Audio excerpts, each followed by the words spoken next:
Dans notre quête d'amour, nous tous, à un certain niveau, cherchons un port sûr, un endroit où nous pouvons baisser notre garde, nous reposer des tempêtes de la vie et nous sentir enfin chez nous. Mais la vision de l'épigénétique, à travers des chercheurs comme Bruce Lipton, nous enseigne qu'être un port sûr pour quelqu'un n'est pas quelque chose que vous faites. C'est un état biologique que vous devenez. Quand nous vivons dans la peur de la perte, dans l'anxiété du rejet, nos cellules sont programmées pour un état de menace et de survie. Notre corps vit en alerte. En cultivant l'autosuffisance et la paix intérieure, nous changeons la perception de notre environnement cellulaire. Nous sortons de l'état de menace et entrons en homéostasie, dans un état d'équilibre et de sécurité. Et c'est cette biologie de la tranquillité qui devient un champ énergétique cohérent que les autres personnes peuvent sentir, même sans en comprendre la raison. Et ce changement biologique exige que nous rompions l'une de nos dépendances les plus profondes. Comme nous l'enseigne le Dr Joe Dispenza, la peur de l'abandon et le besoin d'un sauveur ne sont pas seulement des idées, ce sont une dépendance chimique aux émotions de stress. Notre corps s'habitue au cortisol et à l'adrénaline de l'incertitude. Devenir son propre port sûr est le processus, souvent difficile, de rompre cette dépendance. C'est l'acte de, jour après jour, conditionner son corps à un nouvel état émotionnel d'autoconfiance, de paix et de plénitude. Et le système nerveux d'un homme, de manière inconsciente, reconnaît votre état régulé.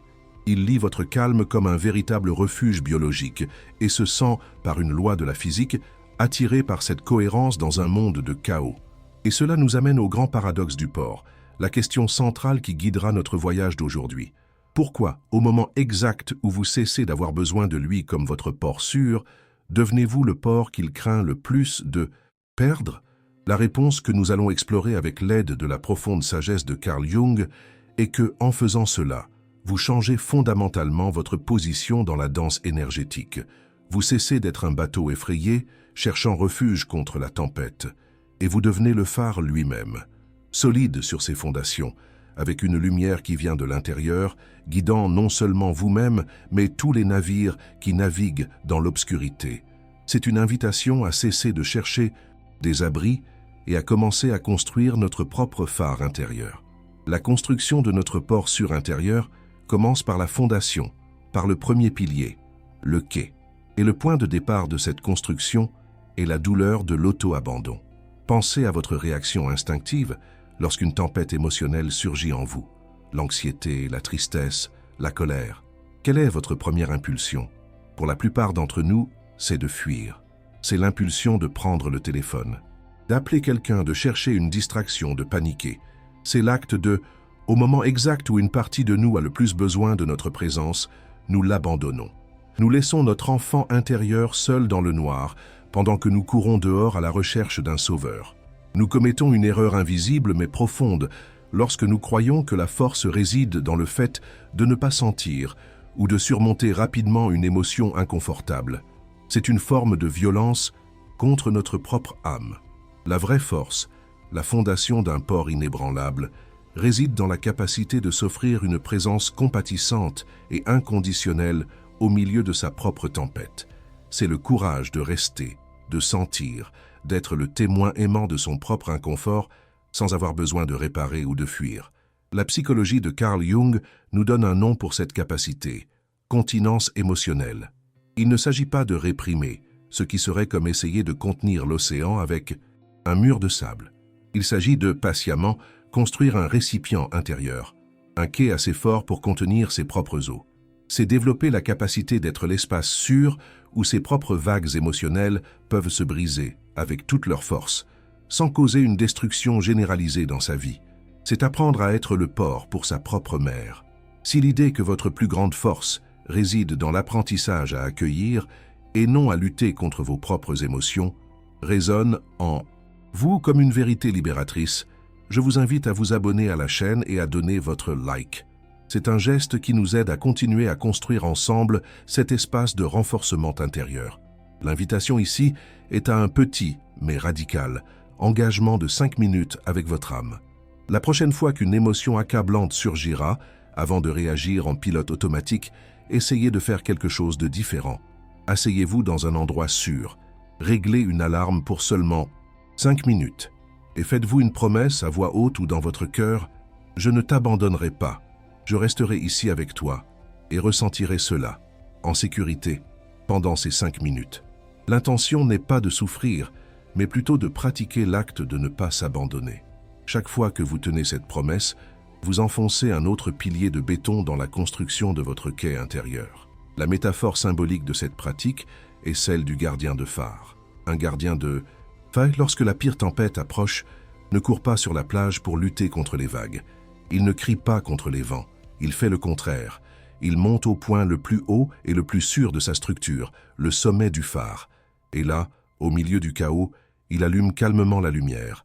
Il reste présent pendant toute l'obscurité, confiant dans la solidité de la structure qu'il habite. Être son propre port sûr, c'est apprendre à être son propre gardien de phare. C'est cesser de lutter contre la tempête et au lieu de cela apprendre à allumer sa propre lumière au milieu d'elle. Après avoir construit le quai, la structure qui nous permet d'être présents avec nous-mêmes, la prochaine étape dans la création de notre port sûr est de draguer le chenal. Un port a besoin de profondeur pour que les navires puissent entrer et sortir librement. Le point de départ de ce travail est la croyance subconsciente, souvent silencieuse et invisible, qui forme la vase au fond de notre âme. La croyance que « je ne peux pas faire face à la vie seule ». Cette croyance peut se cacher derrière une façade d'indépendance et de compétence, mais elle est le fondement de toute dépendance émotionnelle. C'est la voie subtile qui nous fait chercher un partenaire non seulement pour partager la vie, mais comme une police d'assurance contre notre propre peur de notre incapacité. Carl Jung nous enseignerait que cette croyance est la racine d'un complexe d'impuissance. Il décrivait les complexes comme des nœuds émotionnels dans notre inconscient qui agissent comme de petits centres de gravité, attirant nos expériences et nos perceptions vers eux. Le complexe d'impuissance sabote notre force. Il nous fait nous concentrer sur nos faiblesses et nous empêche de voir nos capacités. Et plus important encore, il nous force à projeter l'archétype du sauveur sur nos partenaires, en espérant que leur force nous complétera et nous protégera de la vie. Et ici, une révélation peut briser les chaînes de cette croyance. Sa force ne vous rend pas sûr. C'est votre croyance que vous avez besoin de sa force qui vous rend fragile. C'est cette croyance qui vous place dans une position de dépendance, qui vous fait avoir peur d'être seul. Au moment exact où vous cessez de chercher un héros à l'extérieur, vous activez inévitablement votre propre héroïne intérieure. Et c'est cette énergie de capacité, d'autosuffisance, qu'un homme mûr admire profondément et craint de perdre, car il ne se sent plus comme un sauveur, mais comme le partenaire d'une égale. L'invitation ici est à une archéologie de la croyance, une excavation courageuse dans le sol de votre psyché pour amener cette croyance à la lumière. Prenez un journal, un espace sûr pour votre âme, et permettez-vous d'écrire en haut de la page la phrase « Si je restais complètement seul pour toujours, ma plus grande peur est que… » Et puis, sans jugement, continuez la phrase avec tout ce qui vous vient à l'esprit. Suivez cette piste. De peur, tirez ce fil, jusqu'à ce que vous déterriez la croyance racine qui se trouve en dessous de tout. Ce pourrait être « Je ne suis pas capable »,« Je ne suis pas assez intelligente pour affronter le monde »,« Personne ne prendra soin de moi ». Le simple fait de voir la croyance, de la nommer, commence déjà à dissoudre le pouvoir qu'elle a sur vous. La métaphore émotionnelle de ce processus est celle du nettoyage du puits. Imaginez que votre puits de confiance en soi, d'où devrait jaillir votre force, est plein de vases, de débris et d'eau stagnante. Les croyances limitantes qui y ont été jetées au cours de votre vie. Et vous, ayant soif, avez peur de boire votre propre eau, car vous croyez qu'elle est contaminée. Devenir un port sûr est le travail ardu, et souvent solitaire, de descendre dans ce puits avec un seau et une brosse. C'est le travail de nettoyer la vase, seau par seau. Et quand le travail sera terminé, quand les croyances d'impuissance auront été enlevées, vous découvrirez à votre grande surprise une source d'eau pure, fraîche et inépuisable qui jaillit du fond de la terre. Votre propre source. Après avoir dragué le chenal et nettoyé les croyances d'impuissance, notre port sûr a besoin de remparts. Pas des remparts pour nous isoler, mais pour protéger la tranquillité de nos eaux. Le point de départ de ce travail est la douleur de se sentir comme une éponge émotionnelle. C'est l'expérience d'être bien, en paix, et de soudain absorber le stress, la mauvaise humeur ou le drame d'un partenaire, d'un ami ou d'un membre de la famille. C'est la sensation que votre état intérieur est constamment envahi est dictée par l'état intérieur des autres, vous laissant chaotique, épuisé et à la merci de tempêtes qui ne sont même pas les vôtres. L'erreur invisible que nous commettons, souvent parce que nous avons un cœur généreux, est de confondre être empathique avec être énergétiquement envahi. L'empathie est la capacité de comprendre et de se connecter au sentiment de l'autre, en gardant toujours la clarté que ce sentiment lui appartient. C'est dire « je suis ici avec toi dans ta douleur ». Absorber le sentiment de l'autre, d'un autre côté, est un manque de limites énergétiques. C'est quand sa douleur devient votre douleur, son stress devient votre stress. Et cela n'aide ni vous ni lui. Cela ne fait que créer deux bateaux qui coulent au lieu d'un. Et ici, une rupture des attentes peut transformer vos relations. Des limites claires ne l'éloignent pas. Elles le font se sentir plus en sécurité avec vous. Pensez-y. Si un homme sent, même inconsciemment, que sa colère ou son stress risque de vous déstabiliser, de vous détruire émotionnellement, il commencera à cacher ces parties de lui pour vous protéger. Il ne pourra pas être lui-même entièrement. Quand vous avez des limites fortes et flexibles, vous envoyez un message non-verbal puissant. Je peux le supporter. Ta tempête ne me renversera pas. Mon port est sûr. Et votre solidité lui donne la permission d'être vulnérable et réel, sachant qu'il ne vous détruira pas dans le processus. Vos limites deviennent un cadeau pour sa paix et son authenticité. Si cette idée que vos limites sont un cadeau non seulement pour vous, mais aussi pour lui, vous apporte une nouvelle force et une nouvelle perspective, envisagez d'activer la cloche de notification. Ainsi, vous ne manquerez aucune de nos prochaines rencontres et nous continuerons à approfondir ensemble ce voyage de connaissance de soi. La femme qui maîtrise cet art développe ce que nous pouvons appeler des phrases brise-l'âme. Ce ne sont pas des phrases apprises par cœur, mais des expressions d'une nouvelle posture intérieure. Quand il rentre à la maison, au milieu d'une tempête émotionnelle, au lieu d'absorber ou d'essayer de réparer, elle peut dire calmement et avec amour « Je comprends que c'est très stressant pour toi et je suis là pour t'écouter, mais je ne peux pas porter ce poids pour toi. » Avec une seule phrase, elle offre de l'empathie, je comprends, de la présence, je suis là, et une limite claire, je ne peux pas porter. Elle démontre du soutien sans auto-sacrifice. La métaphore symbolique la plus puissante pour vos limites est, en fait, celle du brise-lame. Un port sûr n'est pas ouvert sur l'océan. Il possède un brise-lame, une structure solide qui s'avance dans la mer. Un brise-lame n'essaie pas d'arrêter l'océan. Ce serait impossible.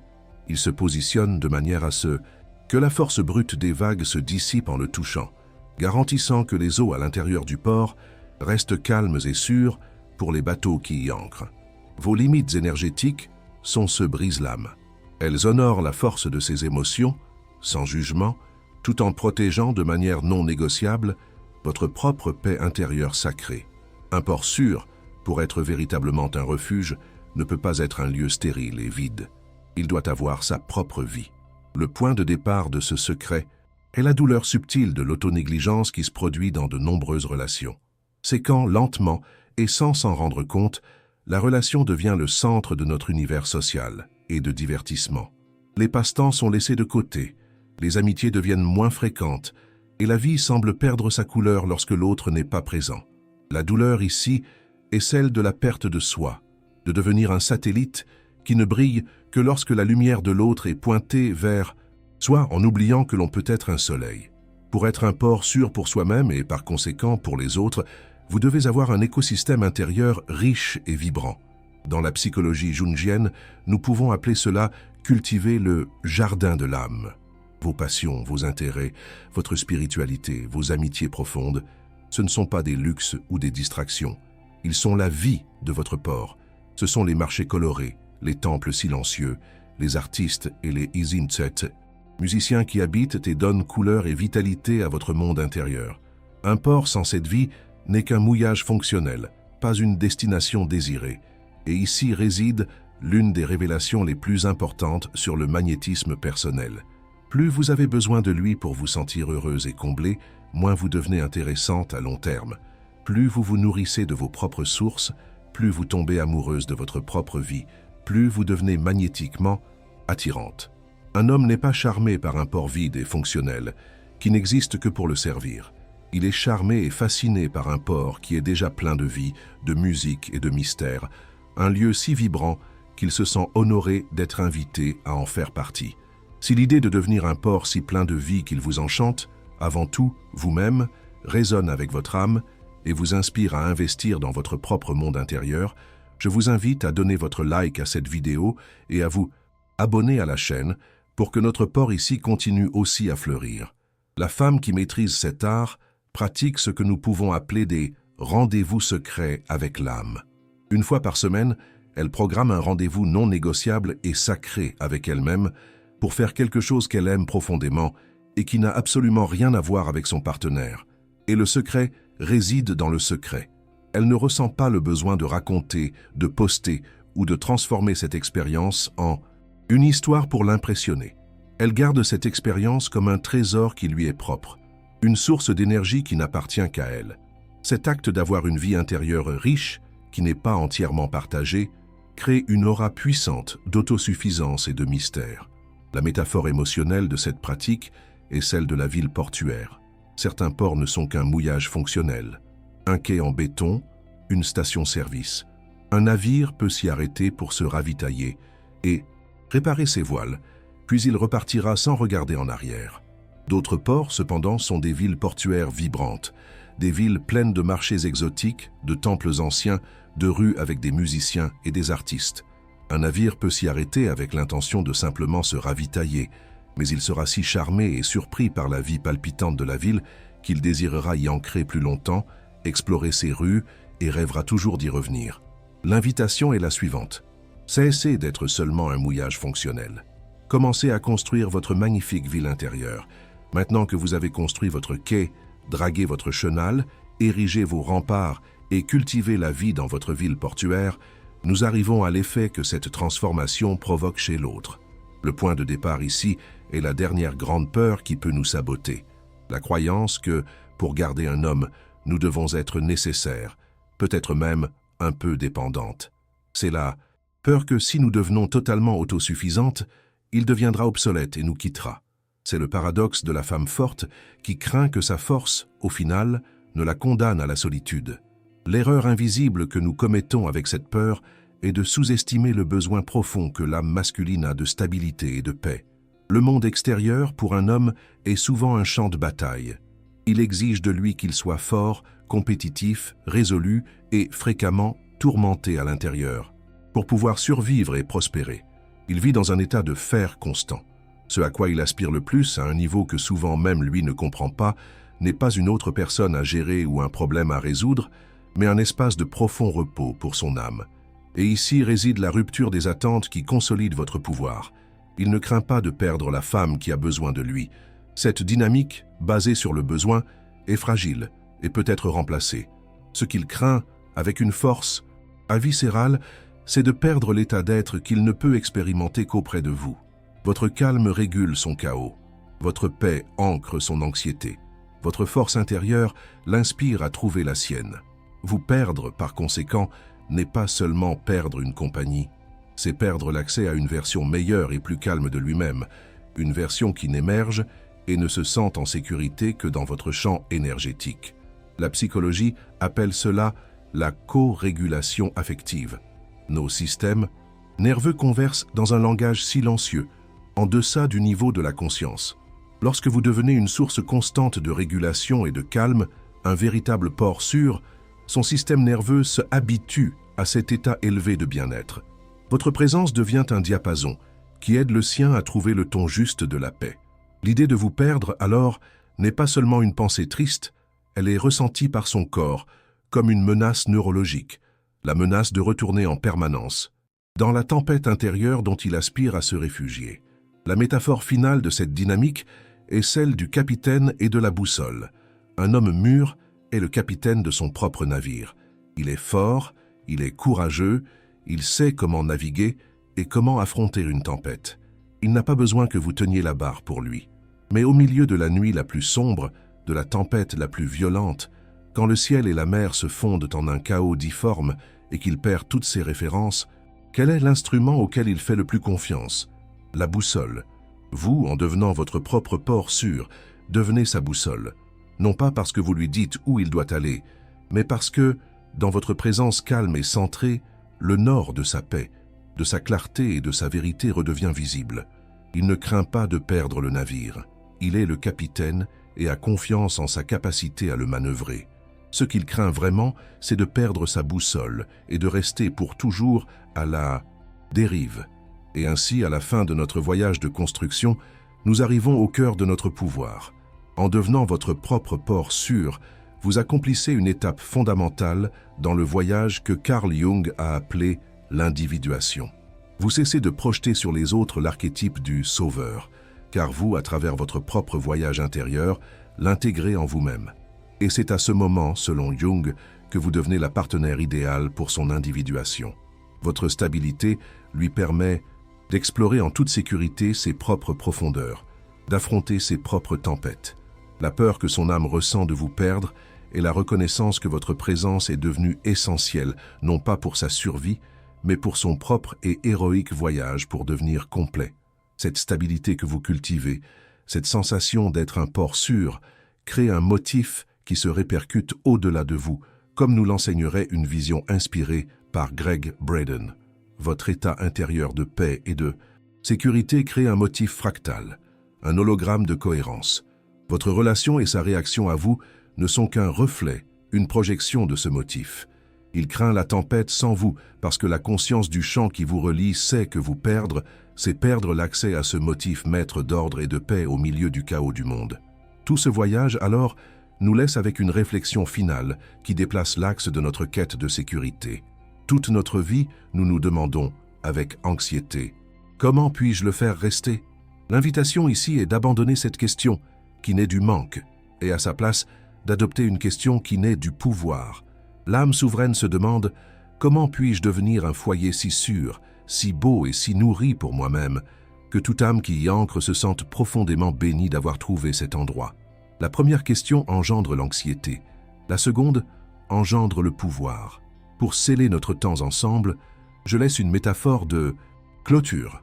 Cessez d'être le petit bateau de pêche, fragile, vulnérable, ayant toujours peur des vagues et cherchant constamment un port pour s'abriter. L'invitation de ce voyage est que vous passiez par le processus d'ingénierie de l'âme, que vous vous construisiez comme une île, avec vos propres montagnes de force, vos forêts de mystère et vos sources d'eau douce qui vous nourrissent de l'intérieur. Lorsque vous devenez l'île, vous n'avez plus besoin de craindre la tempête, car vous êtes le refuge même. Et les navires les plus nobles, les capitaines les plus courageux, ne chercheront pas seulement un abri temporaire en vous. Ils désireront y ancrer, explorer et découvrir les trésors que votre île magnifique cache.